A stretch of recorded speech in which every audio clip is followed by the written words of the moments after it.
नमस्कार,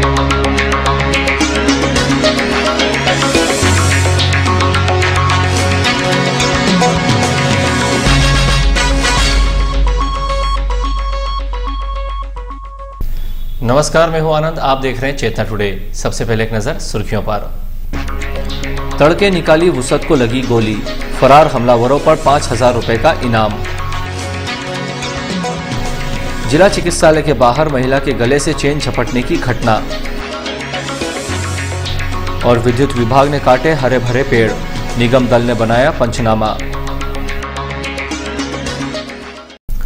भारतीय राष्ट्रीय छात्र संगठन के पूर्व जिला अध्यक्ष सैयद वुसत जैदी पर शुक्रवार शाम हुए जानलेवा हमले के बाद तड़के करीब 4 बजे इंदौर में ऑपरेशन कर उसकी गोली निकाली गई। उसकी हालत खतरे से बाहर है।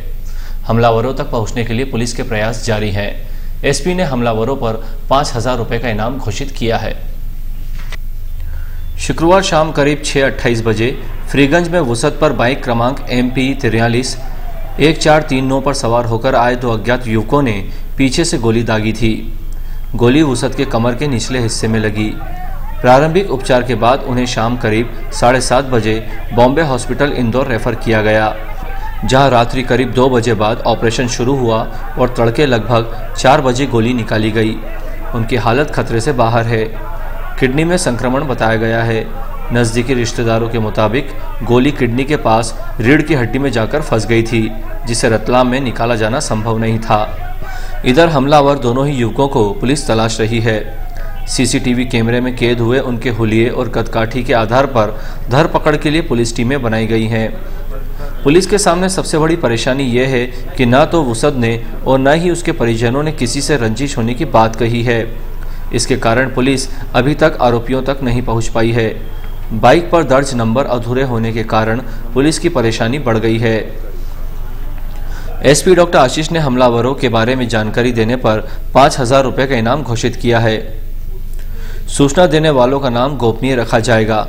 पुलिस इस मामले की 3 बिंदुओं के मद्देनजर जांच कर रही है, जिनमें प्रेम प्रसंग, रुपयों का लेन देन और आपसी रंजिश हो सकते हैं। परिजनों ने हालांकि इन तीनों ही बिंदुओं को नकार दिया है। संदेह के आधार पर पकड़े गए युवकों से भी पूछताछ में पुलिस को कोई सफलता नहीं मिल पाई है। वहीं घटनाक्रम के बाद रतलाम जिला शहर कांग्रेस कमेटी अध्यक्ष विनोद मिश्रा के नेतृत्व में कांग्रेस का प्रतिनिधिमंडल एसपी डॉक्टर आशीष से मिला और हमलावरों की गिरफ्तारी की मांग रखी। डॉक्टर आशीष ने बताया कि पुलिस ने पूरे मामले को गंभीरता से लिया है। जल्द ही आरोपी हिरासत में होंगे। शहर के सबसे व्यस्ततम दोबती चौराहे के निकट शाम ढलने के पहले हुए इस जानलेवा हमले के बाद एक बार फिर शहर की सुरक्षा व्यवस्था पर प्रश्न चिन्ह खड़े हो गए हैं। आमतौर पर दोबती चौराहे के निकट जिस स्थान पर यह घटना हुई वहां प्राय यातायात पुलिसकर्मी तैनात रहते हैं। शाम को 5 बजे के बाद वाहनों की चेकिंग आरंभ हो जाती है। कई पुलिस अधिकारी भी यहीं नजर आते हैं, लेकिन दुर्भाग्य से शुक्रवार को जिस समय यह हादसा हुआ वहां चौराहे पर कोई एक भी पुलिसकर्मी तैनात नहीं था, जिसका फायदा हमलावरों ने उठाया। इतना ही नहीं, व्यस्ततम चौराहे के निकट हुई इस घटना के बाद दोबत्ती काला घोड़ा होते हुए TIT रोड की तरफ फरार हुए हमलावरों को किसी ने भी नहीं देखा। उनके हुलिये की जानकारी CCTV कैमरे में रिकॉर्ड हुए वीडियो के आधार पर सामने आ पाई है। यदि घटना के समय चौराहे पर हर दिन की तरह पुलिसकर्मी तैनात होते तो संभव है कि ये जानलेवा हमला करने के बाद आरोपी भाग नहीं पाते। इस संबंध में एसपी का कहना है कि इस बिंदु पर भी जांच की जा रही है। हालांकि घटना के बाद शहर से बाहर जाने वाले सभी मार्गों पर पुलिस ने बैरिकेड्स लगाते हुए नाकेबंदी कर दी थी। जिला चिकित्सालय के बाहर एक महिला ने अपने गले से 22 ग्राम वजनी सोने की चेन झपटे जाने की शिकायत पुलिस को दर्ज करवाई।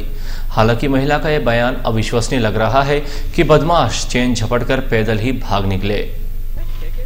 पुलिस थाना माणक चौक अंतर्गत जिला चिकित्सालय कॉलेज रोड पर घटना सैफी नगर निवासी उषा पिता माणकलाल वोरा के साथ शनिवार सुबह 11 बजे हुई।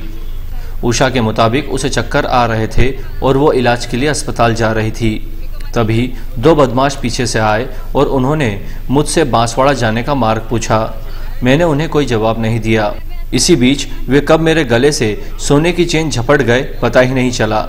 महिला ने घटना की जानकारी पुलिस को दी। पुलिसकर्मी उनके साथ घटनास्थल पर पहुंचे और जांच शुरू की। महिला द्वारा बताए गए हुलिये के आधार पर पुलिस ने यहां दुकानदारों से पूछताछ की, मगर कोई सूत्र हाथ नहीं लगा। महिला ने पहले बताया कि बदमाश कॉलेज रोड की तरफ गए, लेकिन बाद में उसका कहना था कि वे नाहरपुरा की तरफ चले गए। पुलिस ने उनसे पूछा कि आपने शोर क्यों नहीं मचाया, तो उनका कहना था कि मुझे चक्कर आ रहे थे और कुछ समझ में नहीं आया। जब तक मुझे वारदात का एहसास हुआ तब तक बदमाश भाग निकले थे। पुलिस थाना माणक चौक जांच में जुटी है। वैशाख मास की शनिचरी अमावस्या पर नागरिकों ने शनि मंदिरों में पूजा अर्चना के साथ दान धर्म किया। शनि गली स्थित प्राचीन शनि मंदिर पर सुबह से ही भगवान शनिदेव की पूजा एवं तेलांग अभिषेक के लिए श्रद्धालु पहुंचने लगे थे। मंदिर समिति द्वारा यहां भक्तों के लिए व्यवस्थाएं की गई थी। सुबह से आरंभ हुई भीड़ दोपहर तक लगी रही और उसके बाद शाम को फिर से श्रद्धालु उमड़ पड़े। गौशाला सहित अन्य स्थानों पर भक्तजनों ने गौ माता की गोग्रास से सेवा की। पावर हाउस रोड पर विद्युत विभाग द्वारा लाइनों के संधारण के दौरान कोई 5-6 हरे भरे वृक्षों के ऊपरी हिस्से की कटाई कर दी गई। निगम जनकार्य समिति प्रभारी अरुण राव ने मौके पर पहुंचकर पंचनामा बनवाया। शनिवार सुबह विद्युत विभाग कार्यालय के बाहर लगे 5-6 हरे भरे वृक्षों की कटाई की जानकारी श्री राव को मिली थी। वे स्वच्छता निरीक्षक अरविंद प्रताप सिंह के साथ जब यहां पहुंचे तो देखा कि वृक्षों के ऊपरी हिस्से की कटर से कटाई की गई है।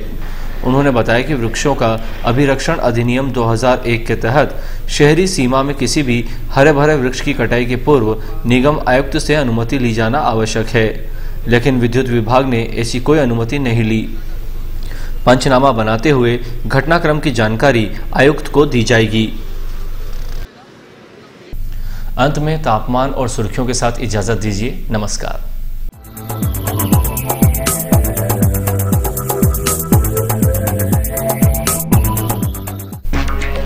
तड़के निकाली वुसत को लगी गोली, फरार हमलावरों पर 5,000 रुपए का इनाम।